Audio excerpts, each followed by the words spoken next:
So how do we intentionally use joy in an opposite situation? So I'm going to give you 11 techniques on how to do that. Hey guys, welcome back. Today is week 4 in the month of joy, also known as April.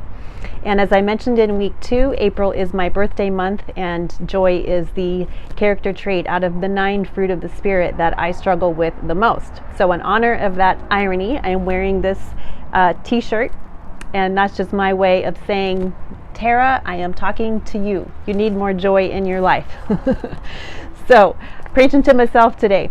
So these are 11 techniques that we can use to purposely and intentionally invite joy into an opposite situation. And as we've been saying in the other weeks, that a character trait is behaving in a way that we don't want to behave, because our feelings, sometimes we have these debilitating feelings, and a character trait overrides those feelings and does what we don't want to do. It's being strong in a situation that is opposite of what we want to do. So an example of that is courage. We have feelings of fear, and a lot of times our feelings are good indicators of what we're feeling, but they're not good indicators of how we should be behaving. Sometimes our feelings hold us back from doing things that we should be doing, and sometimes our feelings move us forward too quickly into doing things that we should really be more discerning, and we should be pulling back and taking a little bit slower, or maybe even setting a boundary and paying attention to the red flags and walking away. So our feelings are valid in telling us how we're feeling, but they're not valid in telling us how we should behave. So I wanted to show you my favorite coffee cup. This is my John Wayne coffee cup, and on the inside it says, "Courage is being scared to death, but saddling up anyway." So that's an example. So courage is a character trait, and courage is overriding those feelings. It's saddling up anyway, still being scared, but moving forward and doing what's right, even in the face of criticism, even in the face of controversy or chaos or fear, even in the dark. That character trait is doing what's right. So when we're talking about in March, last month, we were talking about love. Love as a character trait in that situation was service, acts of service towards others, right? Not the atmosphere, the romance, the activity. Love as a character trait is service to others. So what is joy as a character trait then? So if we're going to plug joy into an opposite situation, that's where I have a tendency to put the brakes on, because it just doesn't feel right. It feels like super awkward, and it just doesn't belong. So I'm going to give us 11 ways to look at this character trait.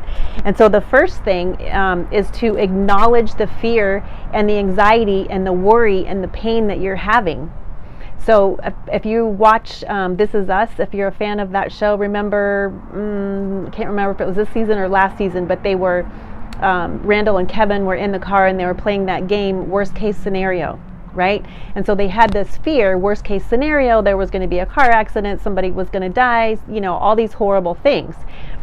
Sometimes that's a good thing because if we keep minimizing what we're feeling, and if we keep, denying it or defending it or whatever, then we can't get past it. We're not going to heal it.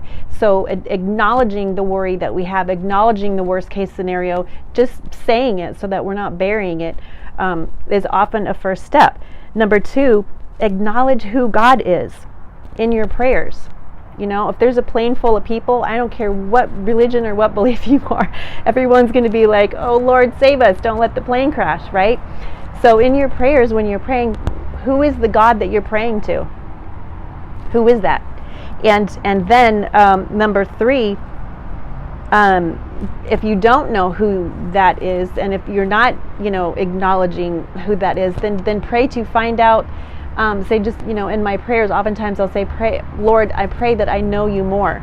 I want to know you more. I want to know who you are. I want to know, and when we acknowledge who he is, the God of the universe, the creator God, that created everything, and that it knows everything, and has a plan for us specifically and purposely, then we can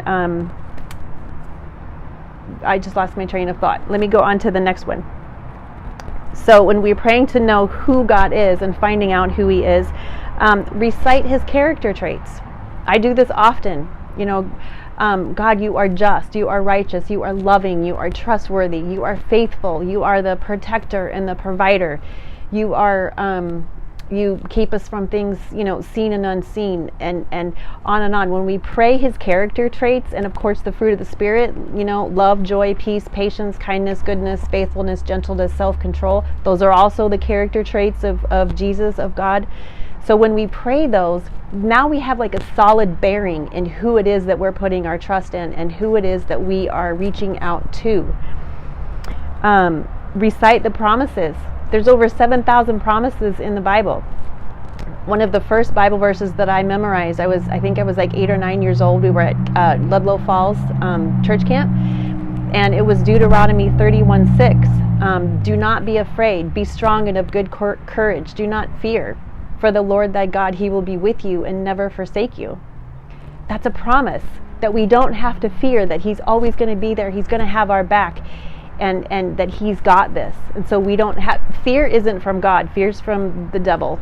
It's not something that comes from God.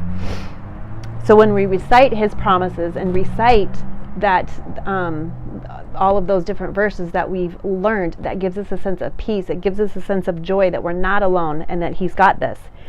Number 6, thank him for the blessings and the unanswered prayers of the past. I have to remind myself daily when I get into this place of like, oh my gosh, here we go again. I can't do this anymore. This is just, it's got to stop. It's just got to end. I have to remind myself, wait a second. Here's this answered prayer. Here's this blessing. Here's this, there's a whole list of them. There's a whole list of things to be grateful for that God has done in the past. So if he's done that in the past, why wouldn't he do it in the future? Number 7, give up control of the situation.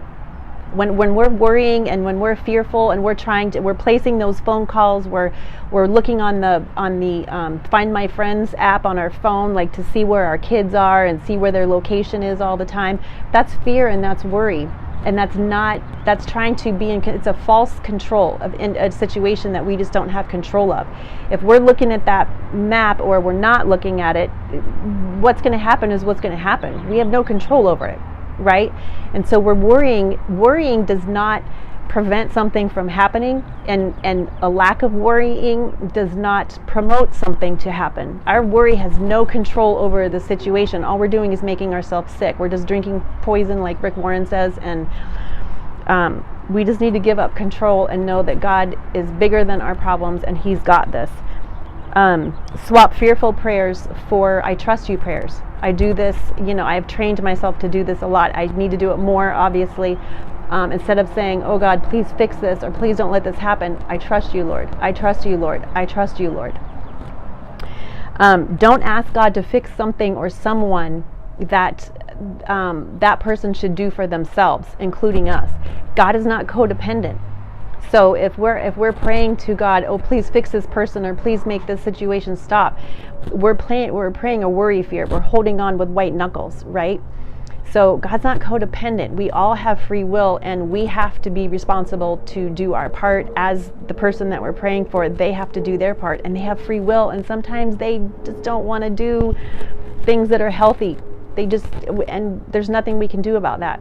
They get to have their own decisions and their own life. So don't ask God to be codependent and then turn around and say, well, God didn't answer my prayer. Sometimes people are supposed to do things and they just don't do it. That's not God. That's us. The Bible is full of if-then statements. If you do this, if you obey me, if you love me, if you keep my statutes, then I will bless you. We do the same thing with our kids. If you eat your dinner, you can watch the movie. If you do your homework, you can go out and play. If you clean your room, you can go ride your bike. God is the same way. See, he asks us, to follow him, and then he will bless us. And finally, have a macro view of life from the 10,000 foot level, that what's in front of us is not the entire story. These are all things that will bring joy in your life and will bring a sense of peace. We'll talk about it more next month, in the month of peace. So have some joy, you guys. Take care and have a good week.